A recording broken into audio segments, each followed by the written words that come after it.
Hello, xin chào các bạn đã quay trở lại với kênh YouTube Review 5 phút.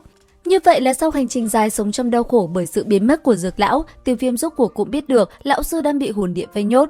Càng làm anh ấy phấn khích hơn là trong hành trình ở tại Trung Châu, Tiêu Viêm đã gặp được Phong Tôn Giả, người bạn chí cốt của Dược lão.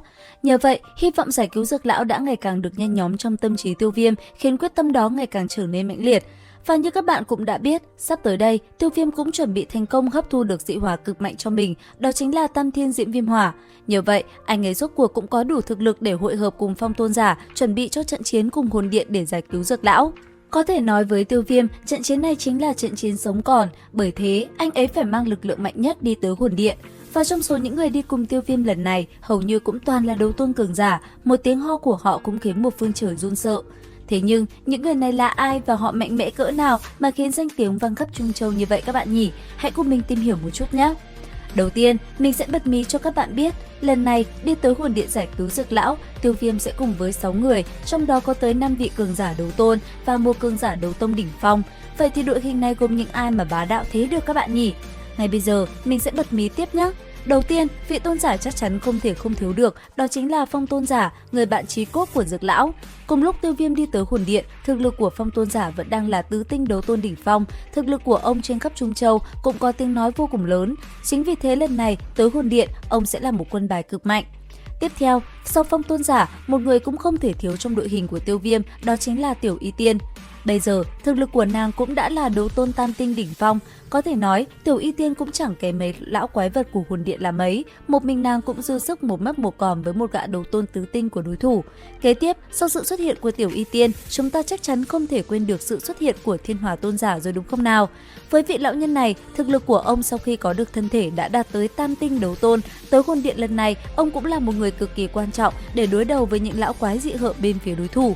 Và tiếp theo, sau Thiên Hỏa Tôn Giả, chắc chắn rồi, Tiêu Viêm không thể quên được con báo nhỏ Tử Nghiên với hình hài của một cô nhóc. Với con báo nhỏ này, sau khi trở về gia tộc, thực lực cũng đã đạt tới đấu tông đỉnh phong rồi. Thế nhưng cũng bởi vì mang trong mình huyết mạch của tộc Thái Hư Cổ Long, chính vì thế, mặc dù mới chỉ là đấu tông đỉnh phong, tuy nhiên, đấu tôn mà gặp nàng chủ quan thì cũng bị ăn đá như thường. Tiếp đến sau Tử Nghiên, thằng đệ hung chiến cũng không thể thiếu rồi, hắn làm sao dám để bà cô nhỏ của mình gặp nguy hiểm được. Chính vì thế, đội hình của Tiêu Viêm đã có thêm được nguồn sức mạnh to lớn khi hung chiến mặc dù chỉ có tu vi nhất tinh đấu tôn, thế nhưng do sở hữu huyết mạch viễn cổ long hùng, sau khi dùng toàn lực, hắn có thể chiến ngang cơ với một tên tam tinh đấu tôn một cách dễ dàng. Và kế tiếp, sau hung chiến, chúng ta còn có một trợ thủ khác nữa cùng Tiêu Viêm một sống một còn với hồn điện, đó chính là Thiết Kiếm Tôn Giả. Với vị lão nhân này, sở dĩ ông chấp nhận tham gia vào cuộc giải cứu này cũng chính bởi Phong Tôn Giả mới tới. Thế nhưng lại ít ai biết, ông là một người rất trọng tình trọng nghĩa, cho dù chỉ còn hơi thở cuối cùng, ông cũng hết mình để cùng mọi người chiến đấu. Trong lần giải cứu Dược lão, thực lực của ông chỉ là nhị tinh đấu tôn mà thôi. Thế nhưng, với kiếm pháp biến ảo của mình, ông cũng là một ẩn số rất lớn. Và cuối cùng, có một nhân vật mặc dù không nằm trong danh sách 6 người mà mình đề cập ở đầu video, thế nhưng đây lại là kẻ không thể thiếu với Tiêu Viêm, đó chính là Thiên Yêu Khôi, con khôi lỗi mà chính tay Tiêu Viêm tạo ra, kẻ mang hình dáng cục mịch như một cục đá. Thế nhưng, thực lực cũng đã là tam tinh đấu tôn, hộ vệ cực kỳ đắc lực của Tiêu Viêm trong suốt thời gian vừa qua. Có thể nói, nhìn qua một lượt những cái tên mình vừa nhắc tới trong danh sách vừa rồi, chắc hẳn các bạn đã thấy kinh ngạc lắm rồi đúng không? Mạnh mẽ cỡ này, không cứu được Dược lão thì hơi phí. Thế nhưng nói thì vậy thôi, Tiêu Viêm muốn giải cứu lão sư của mình cũng chẳng dễ, điều này cũng bởi đối thủ của bọn họ cũng chẳng kém cạnh chút nào đâu. Đám tôn lão của hồn điện lần này xuất hiện cũng có tới 5 gã đấu tôn, bọn họ toàn là hạng đầu trâu mặt ngựa, thực lực của họ cũng là vô cùng mạnh mẽ.